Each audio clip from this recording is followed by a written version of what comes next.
আসসালামু আলাইকুম, সবাই কেমন আছেন? আশা করি অনেক ভালো আছেন। তো আজকে আমি নতুন একটা ভিডিও নিয়ে চলে আসলাম আপনাদের মাঝে। তো আজকে একটা ভিডিও শ্যুট আছে, একটা ফানি ভিডিওর শ্যুট আছে, যার জন্য একটা ড্রেস আপ মেকিং করতে দিছি আমার গিন্নির কাছে।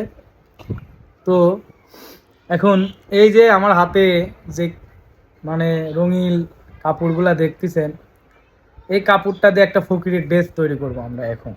তো অলরেডি ইতিমধ্যে শুরু হয়ে গেছে। তো যেহেতু এই ভিডিওটা আপনাদের কাছে পাবলিক হয়ে যাবে আর নাটকের ভিডিওটা তখন দেখবেন, তার আগে আমি একটা ভিডিও আপলোড করব। সেটা হচ্ছে যে এই যে মানে রঙিন কাপড়গুলা দেখতেছেন, এই কাপড়গুলা দিয়ে ফকিরের একটা ড্রেস বানাবো। তো আপনারা দেখুন যে কিভাবে আমরা আসলে একটা ভিডিও তৈরি করতে গেলে কত রকম কষ্ট করি। তো গাইজ, আমরা ভিডিওটা মেকিং করতে করতে আমরা কিছু কথা বলি যে রিচ এঙ্গেজমেন্ট এবং উইকলি চ্যালেঞ্জ কিন্তু আমাদের ফেসবুক পেজের জন্য কিন্তু খুবই একটা দরকারিও কিন্তু বিষয়।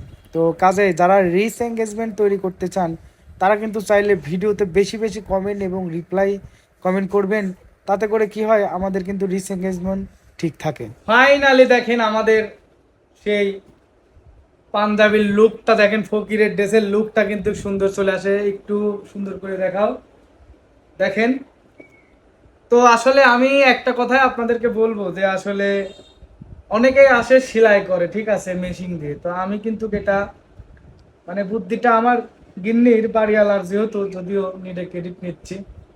তো আপনারা চাইলে এইভাবে, যারা বিশেষ করে আমার ভিডিও দেখেন, যারা ফানি কন্টেন্ট তৈরি করেন, তাদেরকে একটা কথা বলবো, আপনারা কিন্তু এইভাবে চাইলে এই কিছু মানে দর্জির দোকান থেকে, হলিফির দোকান থেকে আপনারা এরকম রঙিন কাগ, এটা কি কি যাই হোক, খুলি যাবি রে এই বয়, যাই হোক, এরকম রঙিন কাপড় নিয়ে আসি। আপনারা এইভাবে চাইলে কিন্তু একটা সুন্দর করে একটা পাঞ্জাবির সাথে কিন্তু এভাবে ফকিরের একটা ড্রেস বানাতে পারেন।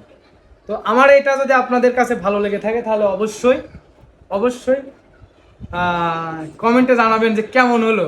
আসলে টেকনিকটা বললামই তো, যাই হোক, যদিও ক্রেডিটটা অন্য লোকের। যাই হোক, ভিডিওটা ভালো লেগে থাকলে অবশ্যই সবাই আমার পেজটাকে ফলো দিয়ে রাখবেন। এমন আরও ইম্পর্টেন্ট সুন্দর সুন্দর ভিডিও পেতে হলে আইটিএস পিয়াস ফেসবুক পেজটা এবং ইউটিউব চ্যানেলটা সাবস্ক্রাইব করে পাশে থাকবেন। ধন্যবাদ। আসসালামু আলাইকুম।